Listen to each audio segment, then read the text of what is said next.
প্রিয় মানুষের হাতে হাত রেখে প্রথমবারের মতো সমুদ্র দেখার অনুভূতি সত্যি অন্যরকম। এক্সাইটমেন্ট তো থাকবেই। রাত 10টা বাজে আমরা আমাদের বাসা থেকে বের হয়ে যাই আরামবাগের লন্ডন এক্সপ্রেস কাউন্টারের উদ্দেশ্যে। 11:30 বাজে আমাদের বাস ছেড়ে যাবে।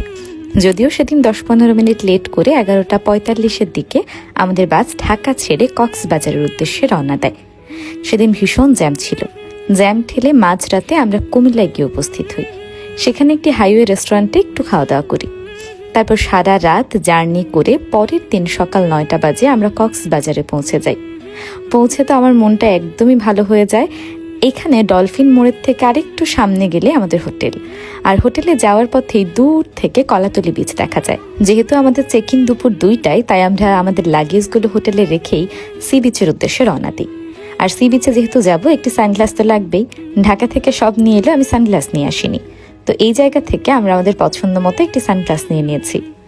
এরপর চলে এলাম সৈকতে। বিশ্বাস করুন, সমুদ্রের এত সুন্দর রূপ দেখার পরে সারা রাতের ক্লান্তি এক মুহূর্তেই চলে গিয়েছে। আমরা প্রথম দিন যখন কক্সবাজার যাই তখন বেশ রোদ পড়ছিল, বৃষ্টির কোনো আভাস ছিল না।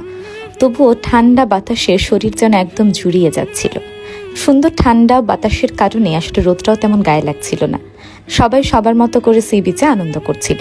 এরপর আমরা ব্রেকফাস্ট করতে চলে যাই আমাদের হোটেল ওশান প্যারাডাইজের একদম অপোজিটে ওশান ডাইনে। সেখানে গিয়ে আমরা একটু ফ্রুট জুস খাই এবং সাথে একটু খিচুড়ি খাই, কারণ আমাদের প্ল্যান ছিল এরপর কক্সবাজারে আমরা সারাক্ষণ সি ফুড খেয়েই কাটাবো। এবং এরপর কি ইতিহাস হয়েছে পরবর্তী ভিডিওগুলোতে ইনশাল্লাহ আপনাদের দেখাবো। তো এইবার আমার ইচ্ছে আছে এইবার কক্সবাজারের ট্রিপের ভিডিওগুলো আমি সুন্দর করে তৈরি করব এবং আপলোড করব। কারণ প্রতিবার যেখানে ঘুরতে যাই ভাবি ভিডিও তৈরি করব, কিন্তু সেই ভিডিওগুলো এডিট করা হয় না, শেয়ার করা হয় না। আর আমার মনে হয় যে ভিডিওগুলো যদি তৈরি করে রাখি তাহলে পরবর্তীতে এগুলো কিন্তু আমাদের স্মৃতি হয়ে থাকে। তাই এইবার কক্সবাজারের আমি পার্ট বাই পার্ট বিভিন্ন ধরনের সুন্দর সুন্দর ব্লগ বানিয়ে রাখবো।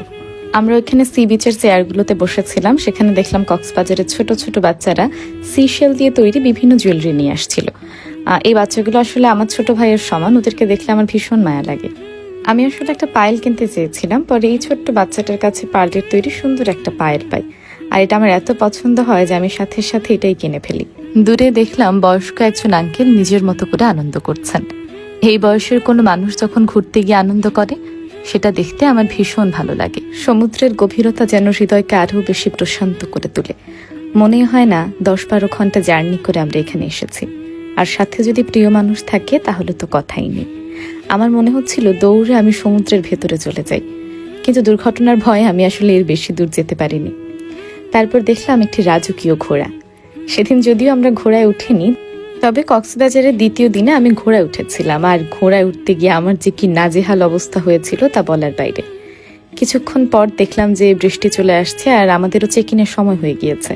তাই আমরা চলে যাচ্ছি হোটেলের উদ্দেশ্যে। ঠিক 2টো বাজে আমরা আমাদের রুমে চেক ইন করি, আর আমাদের রুমটা ছিল সি ভিউ রুম। এত সুন্দর দৃশ্য, আমাদের রুমের বারান্দা খুললেই সমুদ্র দেখা যায়। এর চেয়ে সুন্দর আর কি হতে পারে। এই ছিল কক্সবাজারে আমাদের প্রথম দিনের কিছু মুহূর্ত।